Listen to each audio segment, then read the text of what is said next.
Hello la famille, j'espère que vous allez bien. C'est votre jeune frère, le prophète Glodim Bianchou. Et dans notre rubrique de mission des flots prophètes, sur ces plateaux, je reçois un homme de Dieu qui va richement nous bénir, qui va énormément nous faire du bien. Je reçois un pasteur, je crois qu'il va se présenter lui-même au moins dans 2, 3, 4 secondes. Bonjour pasteur. Bonjour prophète Claudie. J'espère que vous allez bien. Par la grâce de Dieu, nous allons très bien. Pasteur, si vous pouvez vous présenter dans 2, 3 secondes, s'il vous plaît. Je suis le pasteur Kos Daniel Manès. Je suis auteur, écrivain, conférencier et pasteur dans le ministère. Je bénis le peuple de Dieu par mes formations, j'ai béni le peuple de Dieu par mes prédications et mes enseignements. C'est vraiment ma mission principale de former les gens, de prêcher et surtout de transmettre ce que le Seigneur a mis en moi à beaucoup de gens. Comme l'apôtre Paul a dit à Timothée, c'est que tu as appris de moi, transmets-les à beaucoup de gens. Et c'est ce que je fais. Yes. Pasteur, si je vous ai réussi dans cette mission de Flow Prophète, parce que il y a un livre que vous venez d'écrire et ça m'a tellement béni en fait. Et quand je lis, je pris le temps de comprendre un peu la pensée qui est cachée derrière. Vous avez écrit servir Dieu avec maturité. Pourquoi servir Dieu avec maturité? Servir Dieu avec maturité, c'est un guide spirituel. C'est un livre formation. Parce qu'aujourd'hui, nous voyons les gens servir Dieu, être appelés à servir Dieu, à faire quelque chose pour le Seigneur. Mais quand on le regarde, et quand on voit leur savoir-faire, quand on voit leur façon de faire les choses, il leur manque la maturité. Il leur manque quelque chose dont on sort un peu d'une manière spirituelle, quelque chose de physique, quelque chose d'un peu mature, quelque chose qui pourrait faire comprendre à quelqu'un dans la salle, faire comprendre à quelqu'un qui est en face que celui-ci, je peux lui donner mes oreilles. Voilà pourquoi nous avions, par l'aide du Seigneur, remarqué, constaté ces manques qui existent dans beaucoup de serviteurs, dans beaucoup d'enfants de Dieu, que le Seigneur nous a inspirés d'écrire ces livres, d'écrire ces guides, servir Dieu avec maturité, pour amener les enfants de Dieu, pour amener le peuple de Dieu à servir Dieu comme des modèles, comme des exemples. Parce qu'il n'y a pas que la maturité, il y a aussi un deuxième mot que nous appelons l'exemplarité. Nous servons Dieu. Mais est-ce que nous sommes des modèles? Est-ce que les enfants qui sont dans nos communautés, est-ce que les gens qui sont dans nos églises peuvent nous prendre comme des modèles? Est-ce qu'on est mature quand on sert Dieu? Voilà un peu d'une manière générale l'idée qui se cache derrière ces livres. Pasteur, je crois que vous venez de parler sur l'inspiration en fait. Comment vous avez réussi cette inspiration pour nous présenter votre livre de servir Dieu avec maturité? Je suis moi-même président de culte. Je préside de culte. Et quand je préside un culte, je te donne envie de continuer à m'écouter. Je te donne envie de dire toi-même, ça serait comment la suite? Parce que servir Dieu avec maturité est né d'une lourde charge, d'une préoccupation. Je ne suis pas partout à la fois et je ne peux pas être partout à la fois. Un jour, j'étais malade, je n'étais pas là. Et quelqu'un d'autre m'a remplacé à être président du culte. Et la façon dont il a géré un culte, il a géré le culte à ma place. J'étais écœuré. J'avais du mal dans mon cœur. J'avais du mal dans mon esprit. J'ai dit, le peuple ne comprendront pas ce que tu es en train de faire. Parce qu'on mélange tellement les choses. Des fois, les présidents du culte se voient comme s'il est prédicateur. Mais tu n'es pas prédicateur, tu n'es qu'un président du culte. Et de là, le Seigneur m'inspire. Il a dit, si tu veux que les gens fassent les choses comme toi, tu n'as qu'à transmettre ce que tu as. Flow. Et j'ai pu faire des formations. Mais je me suis arrêté avec 50, 100, 200 personnes. Le Seigneur m'a dit, Écris ce que tu es en train de parler, ce que tu es en train de former. Fais cela sous format d'un support. Comme ça, beaucoup de gens, le monde entier, liront et seront bénis. Oh my God. Pasteur, c'est tellement intéressant. En fait, je voulais savoir, c'est quoi l'esprit qui est caché derrière ce livre? Le livre Servir Dieu avec maturité a une grande bénédiction derrière. C'est quoi la grande bénédiction qui se trouve derrière ce livre intitulé Servir Dieu avec maturité? Ce livre cache tellement de mystères. Il cache tellement de mystères. Parce que quand un homme ou une personne se présente devant les autres, en leur disant que moi je viens de la part du Seigneur, tu as l'esprit, mais il te manque la méthodologie, comment transmettre ce que le Seigneur a mis en toi. Et ce qui se cache derrière ces livres, ce sont des guides, des méthodes, des pratiques, comment transmettre ce que le Seigneur a mis en toi. Parce que ce n'est pas facile, étant enfant de Dieu, ce n'est pas facile, étant serviteur de Dieu, de se présenter devant les gens et de transmettre ce que tu as. Parce que dans la salle, très souvent, nous avons plusieurs esprits. Dans la salle, très souvent, il y a une maman qui n'a pas bien marché aujourd'hui et que ses affaires n'ont pas bien marché. Il était au travail, son manager l'a tellement dérangé au taf. Et en arrivant à l'église, elle est fatiguée. Nous avons des gens, des hommes, sa femme l'a chassé de la maison. Nous avons des enfants où l'école n'a pas bien marché. Dans la salle, on se retrouve avec plusieurs esprits. Et toi, tu es président du culte. Et toi, tu es la personne qui va gérer les cultes ce jour-là. Comment faire? Pour que les gens qui sont là comprennent un peu, même le thème du jour. Est-ce que tu sais que pour gérer un culte, chaque journée du culte a un thème? Explique, pasteur. Quand un président du culte vient et il monte du haut de la chaire, il doit présenter un thème à son assemblée. Il n'est pas pasteur, il n'est pas prédicateur, mais il doit présenter un thème à l'assemblée. Et de ce thème-là, ces sujets de prière s'en suivra et l'assemblée comprendra. Parce que deux fois, nous entrons dans des assemblées, nous sommes dans l'auditoire, mais le président du culte nous amène en Afrique, en Europe, en Océanie, en Amérique à la fois. Et des fois, on ne comprend pas qu'est-ce que nous sommes en train de faire. C'est la raison pour laquelle nous avons écrit ces livres, pour amener à ce que les gens ne soient plus éparses et des fois incongrus. Ils sont non seulement dispersés, mais on ne le comprend pas. Mais il est président du culte. Il est là pour nous amener à gérer les cultes. Mais nous ne comprenons pas du tout ce qu'il est en train de dire. En fait, il veut que nous puissions faire quoi? Il y a des sujets de prière, de foi, que le président du culte ou le modérateur nous amène, que le peuple de Dieu ne comprenne même pas. C'est-à-dire qu'il n'est même pas mature. La raison pour laquelle tu vois deux fois dans l'assemblée, dans la salle, tu lances un sujet de prière et les gens ne prient pas. Parce qu'ils n'ont pas compris. Ils veulent nous amener où? Qu'est-ce qui se cache derrière son sujet de prière? C'est la raison pour laquelle, dans ces livres, j'ai même écrit un guide, comment trouver des sujets de prière. Comment amener un thème et que tes sujets de prière se trouvent derrière le thème que tu as amené. Et tu vas voir que les gens, à chaque instant, à chaque moment que tu diras « mettons-nous debout », les gens vont se mettre debout. Parce qu'il y a beaucoup de présidents du culte aujourd'hui. Même quand tu dis aux gens « est-ce qu'on peut se lever ?» les gens boudent. Parce qu'ils n'ont même pas compris où est-ce que tu veux les amener. Pasteur, si je comprends bien, il y a des techniques, il y a des gestions pour gérer un culte. La première des choses, si tu veux servir Dieu avec maturité, la première des choses, c'est de comprendre ton auditoire.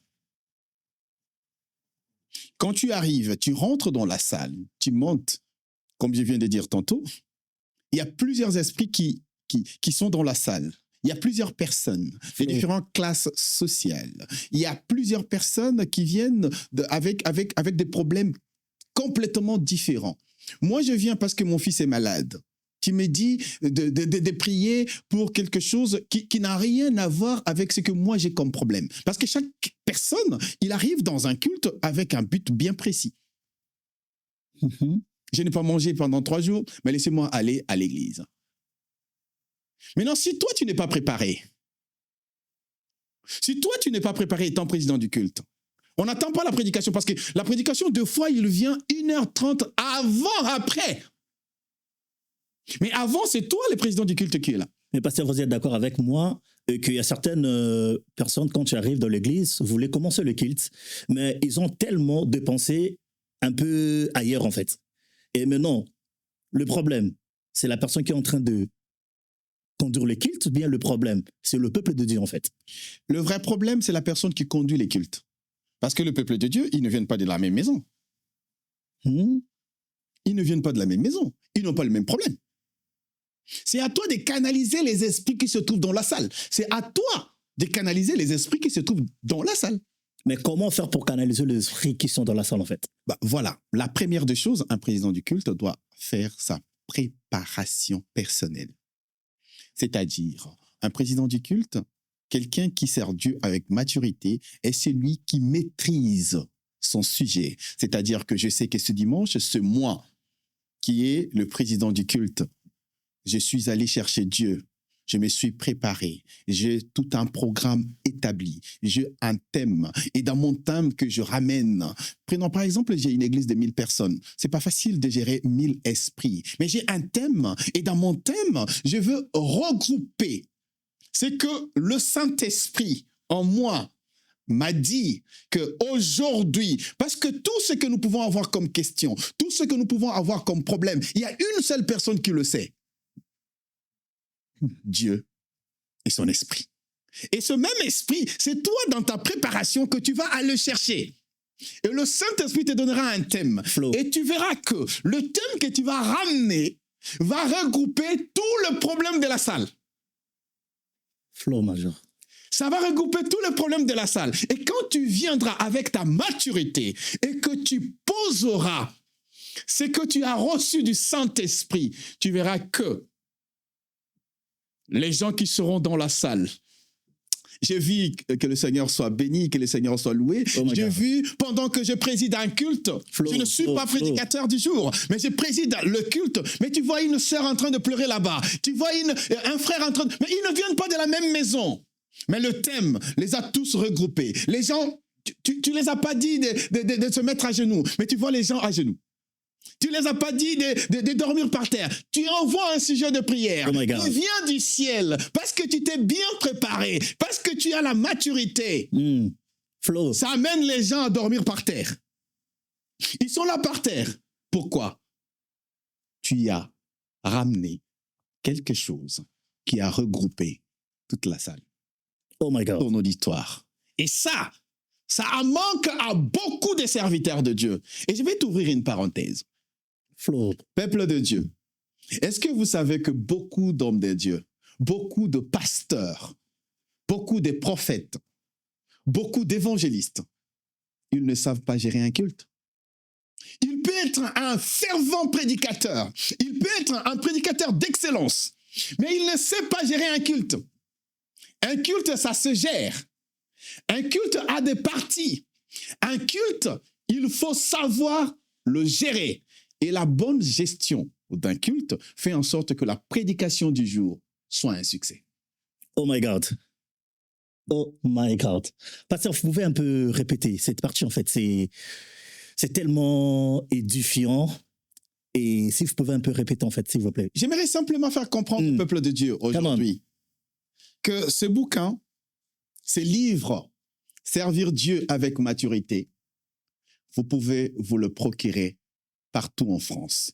Et dans ces livres, nous parlons des pratiques, des techniques, des raisons, des choses qui peuvent amener un enfant de Dieu, un serviteur de Dieu, qui que vous pouvez être à bien gérer un culte. La gestion d'un culte, des fois, ce n'est pas l'œuvre du Saint-Esprit, mais c'est un travail. Un serviteur de Dieu doit travailler, doit amener son savoir-faire pour gagner les esprits qui sont dans la salle et les amener sous le thème que tu as préparé avec le Saint-Esprit pour amener les enfants de Dieu devant la présence de Dieu.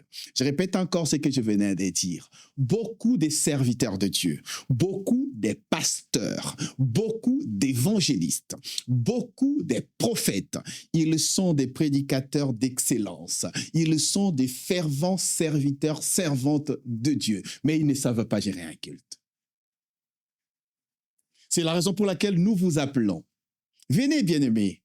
Nous allons discuter, nous allons parler, nous allons développer ce thème, servir Dieu avec maturité, qui va t'aider, toi, prédicateur, toi, pasteur, à bien comprendre comment gérer un culte.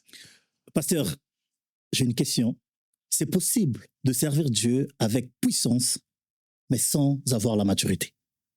Ben oui, il y a beaucoup de serviteurs de Dieu que nous voyons aujourd'hui.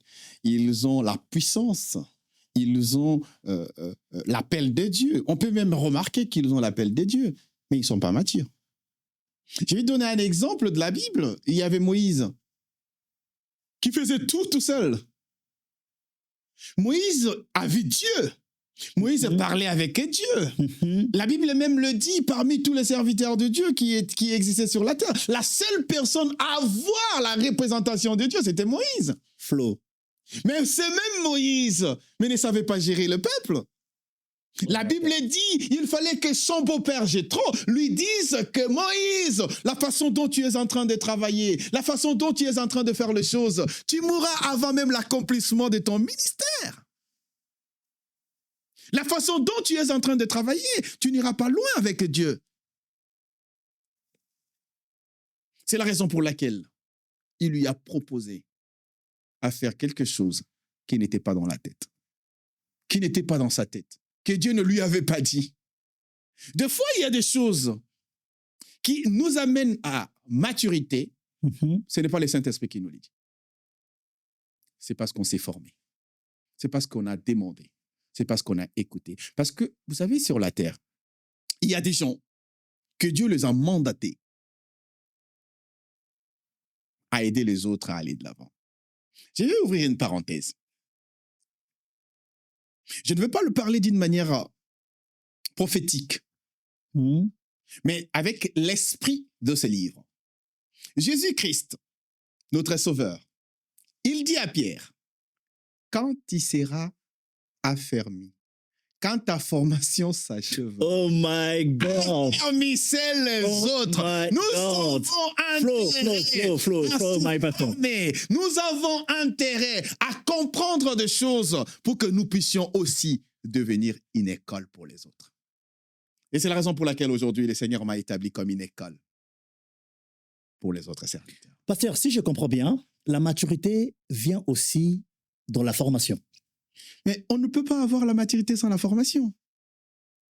Aujourd'hui, le peuple de Dieu, nous avons un vrai problème. Nous ne lisons pas. Beaucoup d'enfants de Dieu, beaucoup d'appelés de Dieu, ils ne lisent pas. Si tu poses la question même à des pasteurs, ça fait longtemps qu'il a lu sa Bible.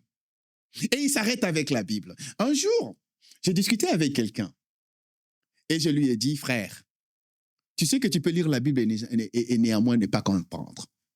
Il m'a dit, mais comment? Il dit, mais il y a une histoire dans la Bible qui dit, il y avait une eunuque qui lisait le livre du prophète Ésaïe et ne jamais comprendre.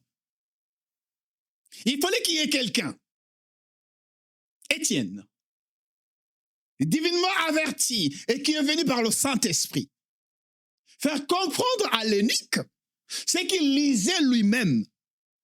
Et qui ne comprenait pas. Oh my God. Nous sommes en train de faire des choses, mais que nous ne comprenions pas. Acceptez de vous faire former. Acceptez que quelqu'un d'autre te dise, regardez si tu fais ça, tu vas arriver à la maturité. Pasteur, excuse-moi, vous êtes d'accord avec moi que le problème qui se passe actuellement, il n'y a plus de père, il n'y a que de repères. Et surtout dans notre génération, là, je m'adresse aux jeunes, et la plupart des jeunes veulent plus avoir de pères, je ne dirais pas de pères de repères, qui sont connus, qui sont vus, qui ont certaines renommées. Mais la plupart des jeunes, aujourd'hui, surtout, qui aspirent au ministère, il ne veut pas prendre certaines choses pour avoir certaines maturités. Pourquoi? Et parce que aujourd'hui, la plupart de pères aujourd'hui qui encadrent de jeunes sont devenus aussi un problème pour de jeunes. Je peux m'expliquer. Le pasteur, quand il commence à voir que son fils qu'il est en train d'encadrer, il commence à avoir certaines maturités, certaines croissances dans le domaine spirituel, et le pasteur peut devenir un obstacle pour la personne. Ça, c'est sûr. Et maintenant, comment peut-on faire en tant que jeune qui aspire au ministère, qui a des dons, qui a des grâces, mais le père sont devenus un obstacle pour eux, et parce que le père a vu que l'enfant commence à avoir la maturité et la croissance dans le domaine spirituel et dans le ministère. Là, nous passons au deuxième mot de ce grand livre, qui est exemplarité. Oh my God. Servir Dieu avec maturité ne suffit pas. Il y a des gens qui sont matures, mais qui ne sont pas de modèle.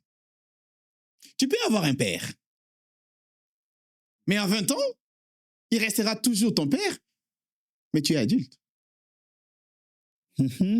C'est-à-dire, tu peux avoir 18 ans, tu as un père, mais toi aussi tu es un père.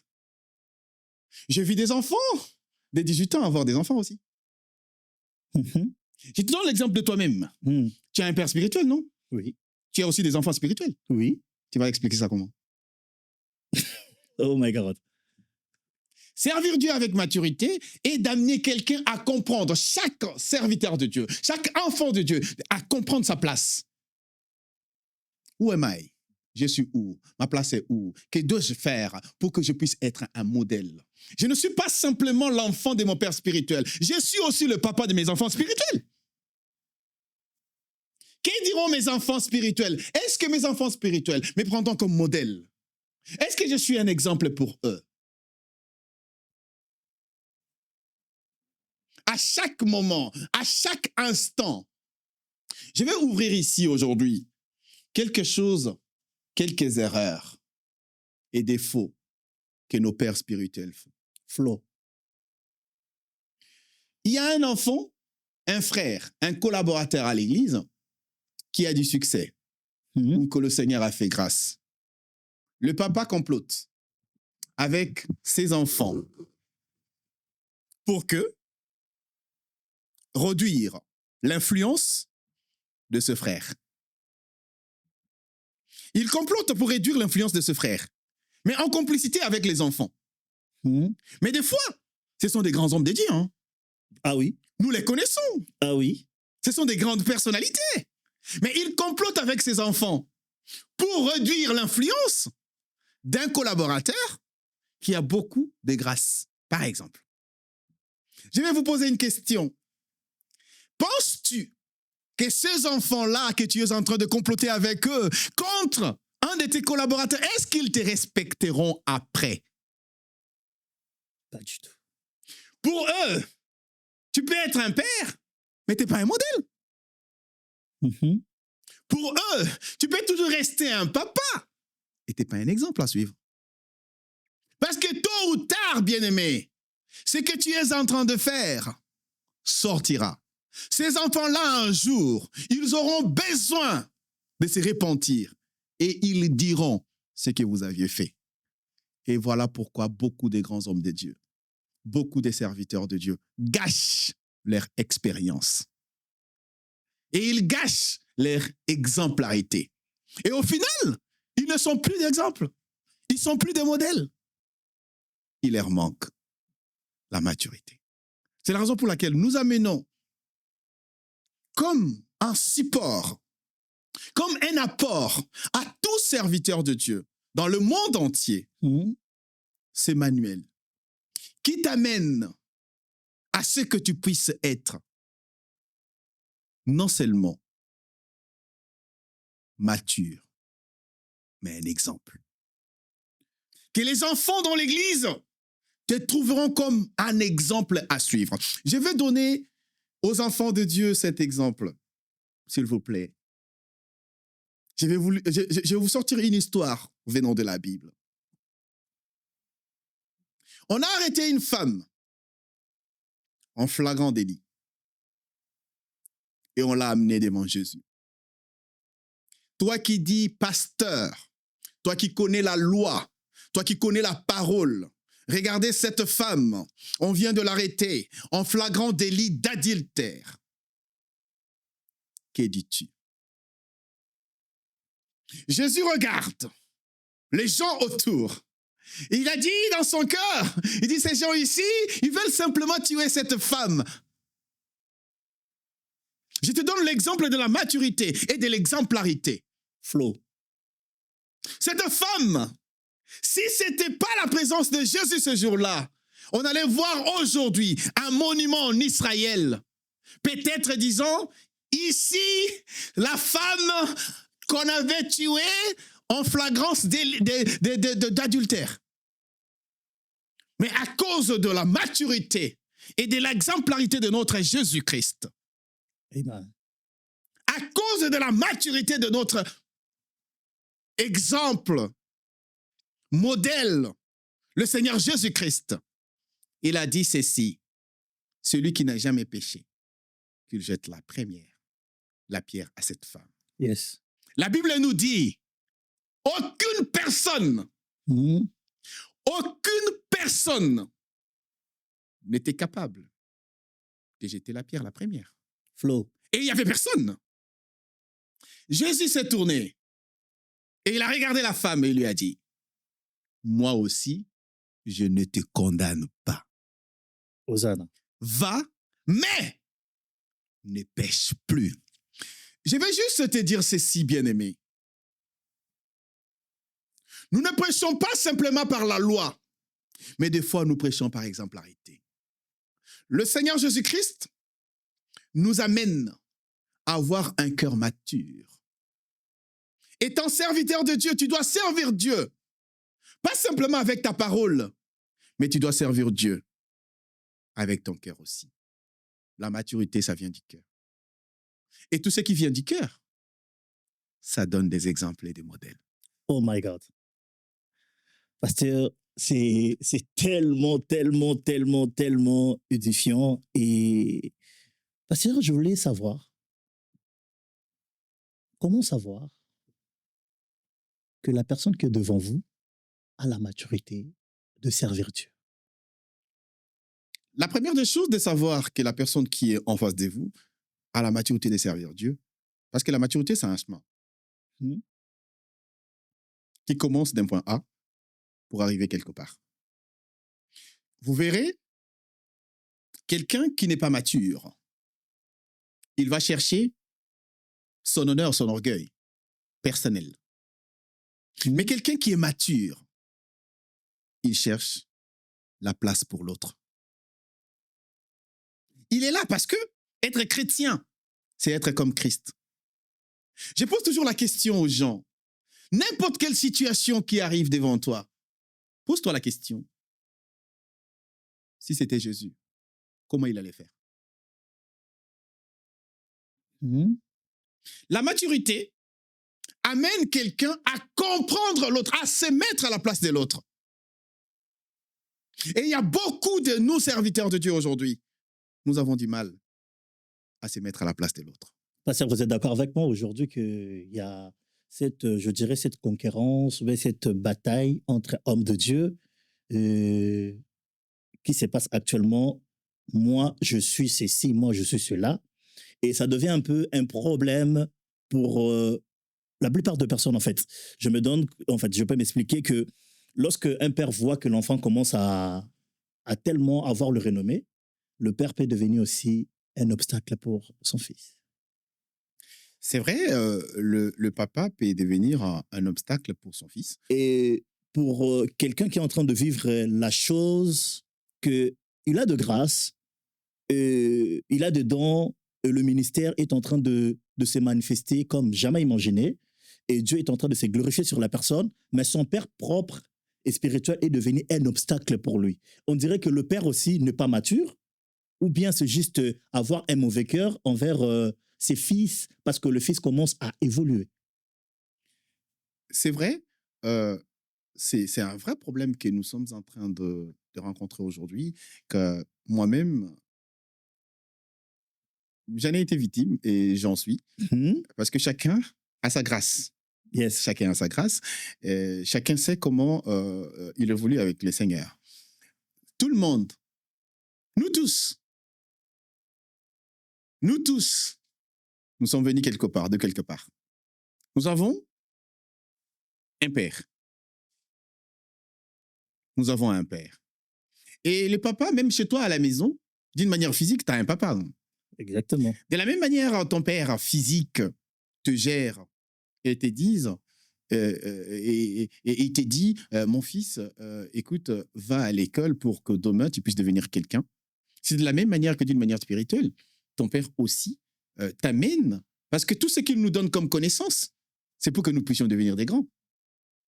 Mais le problème, lorsqu'elle voit que vous commencez à monter, à avoir J'arrive. une renommée. J'arrive. À un moment donné, comme on dit dans le jargon, typiquement de la rue ou partout, on les dit que l'élève peut aussi dépasser le maître. Si l'élève fait des recherches. Ce qui manque aujourd'hui à nos pères spirituels, j'ai lancé un appel à nous tous, parce que même moi aussi, j'ai des enfants spirituels. À nous tous, le père spirituel, c'est ton fils. Même si il a des grâces plus que toi, c'est un sujet de fierté. Soyez fiers de vos enfants qui vous dépassent.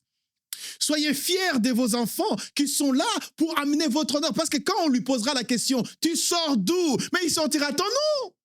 Flo. Un jour, j'étais dans un pays, à Brazzaville, au Congo. J'ai prêché. Il y avait tellement de la grâce qui sortait en moi que la salle a posé la question, mais de qui es-tu fils? C'est-à-dire, quand ton enfant évolue bien, toi, père spirituel, quand ton enfant évolue bien, c'est une porte qui s'ouvre pour toi. Et tu dois le comprendre. Vous savez, un jour, la Bible dit ceci. De tout ce que David faisait, les petits prétentieux, le roi Saül a posé la question. De qui es-tu fils? De la façon dont ton fils évolue, de la façon dont ton enfant est en train de faire les choses, les gens calculeront ta grandeur. Yes. En disant toujours que l'enfant est toujours un peu plus petit que le papa. Mm-hmm. Un jour, j'étais quelque part en parlant et les gens qui étaient autour de moi ont dit, on veut voir ton père. Parce que là, si toi, tu es comme ça, mais ton papa est comment? Mm-hmm. Laissez les enfants émerger, c'est une fierté pour vous. Flo.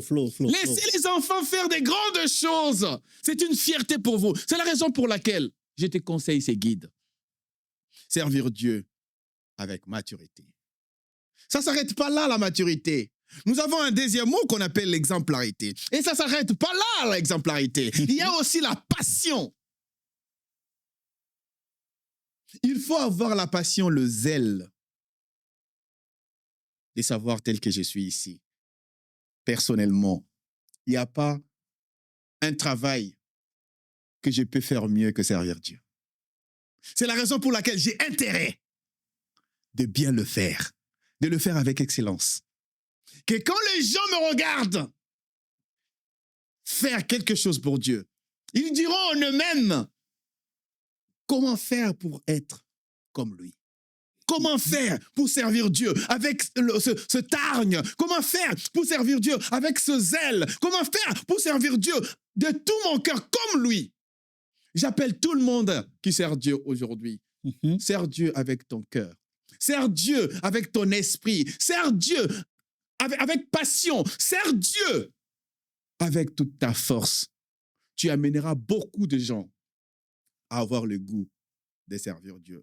Je me souviens que des fois, quand on regarde la télé, on voit le président de la République parler, on voit un premier ministre parler, on voit un ministre, on voit un avocat parler. Quand on était jeune, on disait, je vais devenir avocat comme lui. Je vais devenir un jour président comme lui. Je vais devenir un jour conférencier comme lui. Mais quand toi, tu sers Dieu, est-ce que les gens disent, je vais servir Dieu comme lui? Ou quand toi, tu montes Dieu de la chair, il y a des gens qui regardent la montre et qui disent qu'il finisse vite pour que je rentre chez moi. Parce qu'aujourd'hui, c'est ce qui se passe dans nos églises.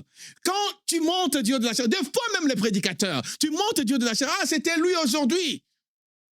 Si je savais avant, je n'allais pas venir. Si je savais avant, j'allais faire autre chose ou j'allais regarder à la télé à la maison. Les gens ont des télés à la maison. Les gens ont YouTube. Les gens ont des téléphones. Mais c'est pas pour rien que quelqu'un laisse son téléphone. Le téléphone est devenu l'ami inséparable de quelqu'un. Mais quelqu'un prend son téléphone, il l'éteint pour t'écouter. Penses-tu que c'est facile? Penses-tu que si tu n'es pas mature, cette personne-là, il est plus âgé que toi? On a vu de fois, on prêche, on a vu de fois, on est en train de faire quelque chose pour Dieu. Mais que dans la salle, il y a des gens qui peuvent être tes parents, qui sont plus âgés que tes parents. On apprécie nos mamans, on apprécie nos papas. Mais si tu n'es pas mature, penses-tu que ce papa-là va continuer à te suivre? Est-ce qu'il va continuer? Malgré que tu parles de Dieu, est-ce que ce papa-là va continuer à te suivre? Servons Dieu avec maturité. Servons Dieu avec exemplarité. Un papa qui est... Parce que dans nos églises, les présidents, les ministres, les PDG, il y a les enfants de Dieu dedans. Est-ce que quelqu'un qui est docteur, quelqu'un qui a passé 30 ans d'études, penses-tu qu'il viendra dans ton culte si tu n'es pas mature? Penses-tu qu'il va prendre son temps de te regarder à la télé si tu es trop enfantin, si tu ne maîtrises pas ce que tu dis? C'est la raison pour laquelle nous vous appelons peuple de Dieu, enfants de Dieu, serviteurs de Dieu, hommes de Dieu, femmes de Dieu, servantes de Dieu.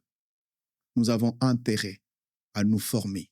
Nous avons intérêt à rentrer à l'intérieur de nous préparer. Que quand je monte Dieu de la chair, c'est la raison pour laquelle j'ai dit que le culte, c'est journalier. Chaque jour, on fait un culte à Dieu.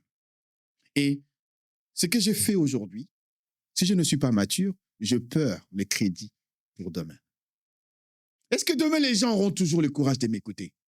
Est-ce que demain, les gens auront toujours la possibilité ou le soif de m'écouter? Yes. C'est la raison pour laquelle j'ai dit, le Seigneur m'a dit de te dire, homme de Dieu, forme-toi. Trouve les gens qui ont la capacité que toi, tu n'as pas. N'aie pas honte. On ne connaît pas tout et on n'a pas tout non plus. N'aie pas honte et n'aie pas peur. Forme-toi. Deviens mature.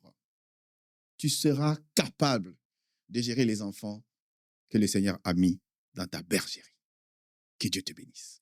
Amen. Pasteur, nous sommes en train d'atterrir dans notre émission de Flow Prophète. Je ne sais pas, c'est quoi votre dernier mot par rapport à servir Dieu et c'est quoi le message que vous pouvez lancer à de jeunes de temps de la fin que nous sommes et comment peut-on faire pour servir Dieu avec maturité? Je vais lancer cet appel non seulement à des jeunes, mais à tous les serviteurs de Dieu, à toutes les servantes de Dieu, Yes.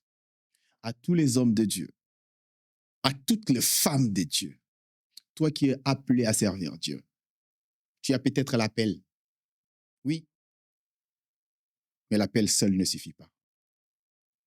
L'appel, ça se gère. L'appel, ça grandit. Je pense et je crois du fin fond de mon cœur.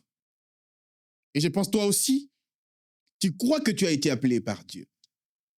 Mais est-ce que ton message arrive à atteindre les cibles? Est-ce que ton message arrive à atteindre les gens? Est-ce que ton message parle aux gens? Il y a 3 choses que je t'ai dit de faire. Come on. La toute première, c'est la préparation personnelle. Yes. Est-ce que tu te prépares? La Bible dit ceci. La noce de l'agneau est arrivée et l'épouse s'est préparée elle-même. Yes. Quand tu te prépares, le Seigneur va te remplir. Et tu verras, le jour où tu te prépareras très bien, quand tu monteras du haut de la chair, que tu sois président du culte, que tu sois prédicateur, tu verras comment le retour de l'assemblée te donnera l'envie de continuer ton message, Hosanna. de continuer ton travail. Voici le deuxième. Forme-toi. Mhm. Ne te fie pas simplement à ton père spirituel. Ton père spirituel, mais il ne connaît pas tout. Il a une grâce, mais sa grâce aussi est limitée. La Bible dit ceci, il a appelé les gens au ministère et il a fait les uns comme, les autres comme, les autres comme. Peut-être ton père spirituel n'est qu'un apôtre, mais il faut que tu écoutes un docteur. Peut-être ton père spirituel n'est qu'un pasteur, mais il faut que tu écoutes un apôtre. Yes. Peut-être ton père spirituel n'est qu'un évangéliste, mais tu dois écouter un docteur. Essaye de tout ton cœur de te former. Très important. Écoute. Forme-toi. Parce que le ministère ne donne pas tout. Mais le succès, c'est un package. La réussite, c'est un package. De ce que tu reçois là, de ce que tu reçois là, de ce que tu reçois là. Et quand tu le mets ensemble, tu réussiras. Et voici la dernière. Si tu veux réussir dans le ministère, si tu veux réussir dans le service de Dieu, il faut que tu pries beaucoup. Prends ton temps dans la prière. Yes. Que le Seigneur vous bénisse. Amen. Et je suis tellement heureux et je suis tellement dans la joie d'apprendre tous ces beaux cadeaux que Dieu a mis sur vos l'homme de Dieu. Je crois que nous sommes arrivés à la fin de notre émission de Flow Prophète et j'aimerais bien vous inviter tous à s'abonner dans notre chaîne Gemel Ministry International TV. Abonnez-vous massivement pour suivre nos émissions et je crois que Dieu ne manquera pas de vous bénir. Et nous sommes arrivés à la fin et sans plus tarder, je salue et premièrement toute ma famille Mbianchou, je vous salue tous et je salue ma conseillère privée Sheila Odinga et je te salue là où tu es et que le Dieu de la Bible vous bénisse tous là où vous êtes pour nous suivre massivement dans notre émission de Flow Prophète. Abonnez-vous, partagez le lien et n'hésitez pas aussi à inviter plusieurs personnes de vous abonner aussi dans notre chaîne et Dieu ne manquera pas de vous bénir. Je crois que le pasteur, si vous pouvez dire un mot, ou bien vous avez certaines personnes à faire un peu les salutations, je ne sais pas s'il y a certaines personnes ou pas. Je rends grâce à Dieu, notre Yes. Seigneur Jésus-Christ, de nous avoir donné cette opportunité de se présenter devant vous. Je salue tout le peuple de Dieu, où que vous êtes, que le Seigneur vous bénisse. Je vous dis simplement une chose, que servir Dieu ne se limite pas à lire la Bible. Servir Dieu, c'est une vie et c'est une expérience. C'est la raison pour laquelle nous autres, si nous sommes ainsi, c'est parce que nous avons cherché Dieu. Et vous savez que Dieu, on le cherche. Yes. Et quand on le cherche, il se laisse trouver. Je vous invite tous à chercher Dieu, à aimer la connaissance. Et vous allez le trouver dans un coin et vous serez des grands hommes. Même toi qui es déjà grand, cherchez à ajouter un plus. Je te répète encore, tu es pasteur, mais tu ne sais pas servir Dieu avec maturité. Tu es pasteur, mais tu ne sais pas gérer un culte. Tu sais simplement prêcher. Essayez de lire ces livres. Ça te donnerait des astuces, des atouts. Et ça va t'amener à servir Dieu complètement et sûrement comme un mature. Que le Seigneur vous bénisse. Je salue mes enfants, je salue toute ma famille, que toute personne qui m'aime, je vous dis un grand merci et que le Seigneur vous bénisse richement. Pasteur, comment faire pour procurer ce livre vite fait? Et les gens qui sont intéressés pour avoir le livre, comment faire pour l'avoir en fait? Dieu nous a fait grâce que ce livre soit édité par une grande maison d'édition française qui s'appelle le Spinel. Et ces livres, vous pouvez vous en procurer partout dans le monde. C'est-à-dire, j'ai été même surpris moi-même que ces livres, ça peut se procurer partout dans le monde. Si vous allez chez la Fnac, vous trouverez les livres. Vous allez chez Amazon, alors que Amazon est un mondial. Donc, partout dans le monde, vous pouvez vous procurer de ces livres. Si vous tapez sur Internet Kos Daniel Manès, vous verrez aussi comment vous pouvez vous procurer de ces livres. Ou sûrement, si vous êtes en France et que vous voulez vraiment obtenir quelques informations personnalisées par rapport à ces livres, vous m'appelez sur le plus 33 7 67 38 41 48. Je ne manquerai pas de vous donner une réponse personnalisée et surtout vous dire où est-ce que vous pouvez vous procurer de ces livres. Ça se trouve chez Cultura, dans tout le réseau Hachette, ça se trouve chez la Fnac, dans toutes les bibliothèques de France. Vous pouvez vous procurer de ces livres. Sans plus tarder, la famille, nous sommes à la fin et je dis merci à notre ingénieur international Douglas qui est derrière le caméra que vous voyez, et que Dieu vous bénisse, et son assistant aussi qui est derrière la caméra, que Dieu vous bénisse là où vous êtes pour le travail merveilleux que vous êtes en train de faire. Je crois que nous sommes arrivés à la fin de notre rubrique de Flow Prophète. Nous nous retrouvons dans notre prochain numéro. Que Dieu vous bénisse. Ciao.